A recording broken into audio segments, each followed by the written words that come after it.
Hello everyone, welcome to another episode of Econ Insight Beyond the Classroom. आप लोगों ने एक ट्रेंड नोटिस किया होगा कि जैसे ही कोई ना कोई पर्टिकुलर सीजन आता है हमारे मुल्क में या फिर हमारे मजहब के हिसाब से या किसी भी चीज के हिसाब से, तो उस पर्टिकुलर गुड की प्राइसेस में चेंज आना स्टार्ट हो जाता है। ऐसा क्यों होता है? वेल, इसके लिए हमारे सिलेबस में एक चैप्टर ऐड किया गया है जिसका नाम है प्राइस इलास्टिसिटी ऑफ डिमांड, जो समझना इतनी बड़ी कोई रॉकेट साइंस नहीं है, बट हर बंदे को इसकी नॉलेज होनी चाहिए। इसकी बड़ी कॉमन मिसाल, जैसे अभी रमजान चल रहे हैं, खजूरों की प्राइस बढ़ जाना, तेल की प्राइस बढ़ जाना, जो शरबत इस्तेमाल होते हैं अफ्तार में उनकी प्राइसेस बढ़ जाना, दिवाली का अगर सीजन आ रहा है तो पटाखों की प्राइस बढ़ जाना, क्रिसमस का सीजन आ रहा है तो उनके हिसाब से जो उनकी चीजें हैं उनकी प्राइसेस बढ़ जाना। तो ये सब के पीछे एक कॉन्सेप्ट है और एक थिंकिंग है जिसे हम लोग प्राइस इलास्टिसिटी ऑफ डिमांड कहते हैं। Now what is price elasticity of demand? देखिए इसकी डेफिनेशन, जो बुक की डेफिनेशन है वो क्या है? It measures the responsiveness of percentage change in quantity demand over percentage change in price. Urdu में इसका तर्जुमा क्या बनता है कि आपके पास प्राइस में कितना परसेंटेज चेंज आ रहा है, बढ़ रही है या कम हो रही है, उसके हिसाब से डिमांड में कितना परसेंटेज चेंज आ रहा है। उस फॉर्मूले से हमारे पास कुछ 5 डिफरेंट वैल्यूज आती हैं, बट यहाँ पर मैं सिर्फ 2 इंपॉर्टेंट वैल्यूज की बात कर रहा हूँ, एक इलास्टिक है और दूसरी इनइलास्टिक। तो देखिए यार, अगर कोई भी बंदा बिजनेस स्टार्ट कर रहा है उसके पीछे सिंपल सा फंडा है, पैसा कमाना। हर बंदा पैसे के लिए काम कर रहा है, जाहिर है प्रोड्यूसर है, उसको भी अपना घर चलाना है, तो प्रॉफिट कमाना है, रेवेन्यू कमाना है। तो उसके पीछे वो या तो अपनी प्राइसेस को बढ़ाता है अपने सामान को देखते हुए कि वो क्या चीज बेच रहा है, या फिर अपनी प्राइसेस को कम कर देता है। तो हमारे लिए जो 2 इंपॉर्टेंट इलास्टिसिटीज ऑफ डिमांड है, price elasticity of demand, one is elastic, the other one is inelastic. तो अपने लॉजिक को बिल्कुल आसान रखूंगा ताकि वो लोग जो इस चीज को पहली बार समझ रहे हैं या समझने की कोशिश करते हैं उनको परेशानी ना हो। अब देखिए इलास्टिक डिमांड क्या कहती है, जो इसकी डेफिनेशन है वो कहती है small change in price brings a larger percentage change in quantity demand. यानी कि अगर आपकी प्राइस में थोड़ा सा चेंज आ रहा है तो आपकी डिमांड में कंपैरेटिवली बहुत ज्यादा चेंज है। अब इसके पीछे बहुत सी वजूहात होती हैं। पहली वजह क्या है कि मार्केट में कंपटीशन बहुत ज्यादा है, बहुत सारे दुकानदार हैं जो एक ही जैसी चीज को बेच रहे हैं। जैसे कि अगर मैं बात करूं, लेट्स से पेन हो गए या मोबाइल फोन हो गए, ठीक है, तो ये वो लोग हैं, कपड़े हो गए, जिनकी पूरी पूरी मार्केट्स बनी और यहाँ पे बहुत सारे दुकानदार बैठे। इसके अलावा जो दूसरी चीजें हमें बताई जाती हैं इलास्टिक डिमांड के हवाले से, वो क्या है कि यार ये एक ऐसा गुड है जो अगर आपको ना मिला तो आप मर नहीं जाएंगे, जो आसान लफ्जों में जिसका मैं तर्जुमा कर रहा हूँ। यानी कि it is not essential for living, it is not a necessity. ये जिंदा रहने के लिए जरूरत नहीं है, ये एक सिर्फ डिजायर है, ये सिर्फ एक वांट है, एक ख्वाहिश है कि यार काश ये मेरे पास होता। तो इस तरह के गुड में क्या मामला चल रहे होते हैं कि अगर हल्की सी प्राइस बढ़ी तो उसकी डिमांड बहुत ज्यादा से गिर जाती है, खरीदार बहुत ज्यादा से कम हो जाता है, और अगर हल्की सी प्राइस कम होती है तो खरीदार बहुत ज्यादा से बढ़ जाता है। कभी आपने देखा है कि अगर एक कपड़ा बेचने वाला या कपड़े टी शर्ट बेचने वाला, जीन्स बेचने वाला दुकानदार जब सेल लगाता है तो लोग क्यों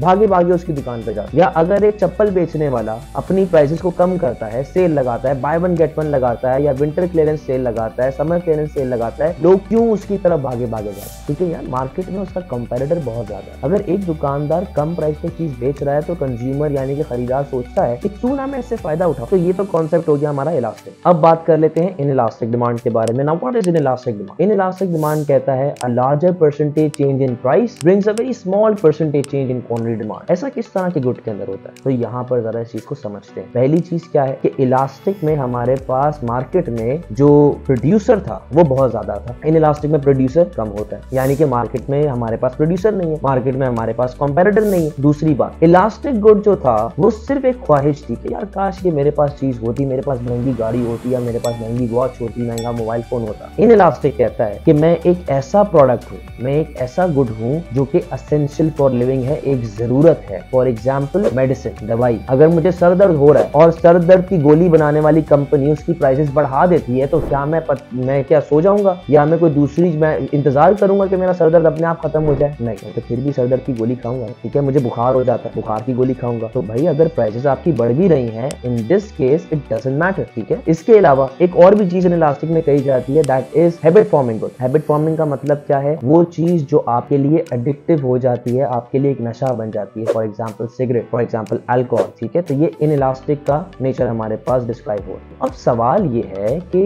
ये प्रोड्यूसर के लिए किस तरह फायदेमंद साबित होता है। जैसा कि मैंने आपसे कहा कि एक प्रोड्यूसर का एम होता है, गोल होता है कि उसने पैसे कमा, ठीक है। अब इसकी मिसाल इस तरह लेके चले, आप जो भी चीज बेच रहे हो, आप आप जिस तरह की भी चीज बेच रहे हैं आपको उसका अंदाजा होता है कि यार क्या ये इलास्टिक में फॉल कर रहा है या ये इन इलास्टिक में फॉल कर रहा है। फॉर एग्जाम्पल अगर मैं कपड़े बेचता हूँ और मैं मेन ज़ैनब मार्केट में बैठा हुआ हूँ और मैं कपड़े अपने सेल कर रहा हूँ, इसका मतलब क्या है कि मेरे पास ऑलरेडी मार्केट में बहुत सारा कंपैरेटर बैठा हुआ है, तो मुझे उस पॉइंट पे नजर रखनी है कि मैं इलास्टिक गुड बेच रहा हूँ। इसका मतलब क्या है कि अगर मुझे अपना रेवेन्यू बढ़ाना है, अगर मुझे अपनी सेल बढ़ानी है तो मुझे प्राइसेस कम करनी पड़ेगी। इसी तरह इन इलास्टिक की बात करते हैं, अगर एक बंदा है जो मेडिसिन बेच रहा है और उसको ये चाहिए कि यार मेरा रेवेन्यू बढ़ना स्टार्ट हो जाए, तो वो क्या करेगा, वो अपनी प्राइसेस को बढ़ाना स्टार्ट करते हैं। ठीक है, इसी तरह जब हम लोग सीजन की बात कर रहे होते हैं, हमारे सामने एक एग्जांपल है ना, जिस तरह मैंने आपसे कहा कि दिवाली में पटाखों की प्राइस बढ़ जाती है, क्यों बढ़ जाती है? ठीक है, उस पॉइंट पे जो भी मेरा दुकानदार है उसको ये बात पता है कि यार बंदा मेरे पास आएगा पटाखे खरीदने, क्योंकि उसको अपना त्योहार मनाना है, तो वो प्राइसेस को बढ़ा देगा। एक और इसकी एग्जांपल ले लेते हैं, बकरा ईद के टाइम पे टमाटर की प्राइस बढ़ जाती है। क्यों? क्योंकि हमारे दुकानदार को, सब्जी वाले को पता है कि यार ये जाके कढ़ाइयां बनाएगा, ये बिरयानियां बनाएगा और इनके घर पे दावतें होंगी, ये होगा वो होगा, तो टमाटर की प्राइस बढ़ा। रमजान में क्या हो रहा है? रमजान में तेल की प्राइस बढ़ गई। क्यों? फ्राइड आइटम खाना। रमजान में शरबत की प्राइस बढ़ गई। क्यों? लोग शरबत पिएंगे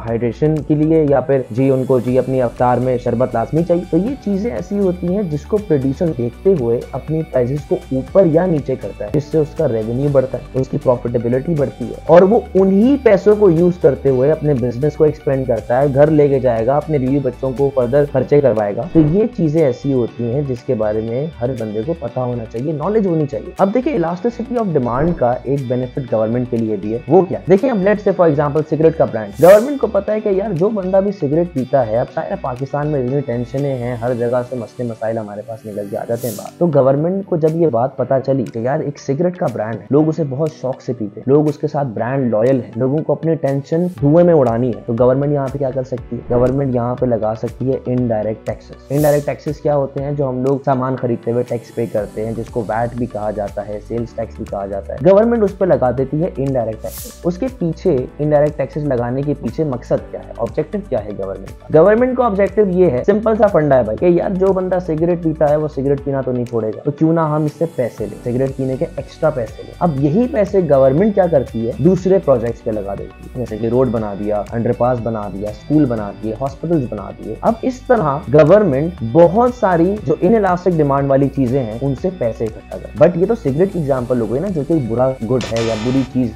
एक सामान, बुरा सामान है हमारे लिए। जो चीजें हमारी हेल्थ के लिए फायदेमंद, गवर्नमेंट उनके साथ क्या करती है? देखिए, जैसे मैंने आपसे कहा कि मेडिसिन भी है एक इनइलास्टिक डिमांड वाला गुड है, गवर्नमेंट यहाँ पे ये करती है, गवर्नमेंट उनको देती है सब्सिडी। जैसे कि मेडिसिन की फैक्ट्री है, गवर्नमेंट ने मेडिसिन की फैक्ट्री को सब्सिडी दी। सब्सिडी देने से क्या फायदा होता है कि उस फैक्ट्री वाले का खर्चा, उसकी कॉस्ट कम हो जाए। जब उसकी कॉस्ट कम होगी तो लॉजिकल सी बात है, प्राइसेस भी कम करेगा। जब प्राइसेस कम करेगा तो उससे अल्टीमेट फायदा किसको होगा? कंज्यूमर। ये सेम मेडिसिन उसको पहले के मुकाबले में सस्ते दाम पे मिले और बहुत से लोग उसको अफोर्ड कर पाएंगे, और क्योंकि वो एक जरूरत है जिंदा रहने के लिए, कोई भी मेडिसिन हो। तो अब वो गवर्नमेंट जब सब्सिडी देगी तो उससे हम जैसे लोगों को फायदा मिलेगा। बट अगर इलास्टिक गुड की बात की जाए तो इलास्टिक गुड में भी सेम है, पॉजिटिव नेगेटिव अपने पास चल रहा है, टैक्सेस एंड सब्सिडी चलेगा। किस तरह चलेगा? अब लेट से एक प्रोड्यूसर है जो हमारे मुल्क में बैठ के काम कर रहा है, और एक प्रोड्यूसर है जो बाहर मुल्क से हमारे मुल्क में चीजें एक्सपोर्ट कर रहा है, यानी कि हम लोग उससे इंपोर्ट कर। अब गवर्नमेंट का ऑब्जेक्टिव क्या होता है कि वो अपने लोकल प्रोड्यूसर्स को फायदा दे। गवर्नमेंट यहाँ पे किस तरह फायदा दे सकती है? जब गवर्नमेंट ने एक चीज नोटिस की कि यार एक ऐसा प्रोडक्ट है जो बाहर से आ रहा है, उसकी डिमांड इलास्टिक, मैंने आपको शुरू में बताया कि इलास्टिक डिमांड कहते हैं कि प्राइस में थोड़ा सा चेंज आएगा, डिमांड में बहुत ज्यादा चेंज आएगा। तो गवर्नमेंट क्या करेगी? गवर्नमेंट बाहर से आने वाले सामान पे टैक्सेस लगा देगी, जिसे हम लोग इंपोर्ट ड्यूटीज या टैरिफ कहते हैं। जब गवर्नमेंट उस पर टैरिफ लगाएगा, उसकी प्राइस हल्की सी भी अगर बढ़ी तो डिमांड ठक करके नीचे आएगी, बहुत तेजी से नीचे गिरेगी। तो लोग क्या करेंगे? हम जैसे consumers, instead of importing goods from other countries, हम लोग लोकल प्रोड्यूसर की तरफ जाना स्टार्ट करेंगे। उससे क्या होगा? लोकल बिजनेसेस ग्रो करेंगे, लोकल लोगों को फायदा होगा, मुल्क में जॉब्स क्रिएट होंगी। और इसी तरह गवर्नमेंट दूसरा काम क्या कर सकती है कि लोकल प्रोड्यूसर्स को अपने आप सब्सिडी दे दे। क्या बेनिफिट है कि हमारे लोकल प्रोड्यूसर की कॉस्ट कम होगी, खर्चा कम होगा। जब खर्चा कम होगा, प्राइस थोड़ी सी कम होगी और डिमांड बहुत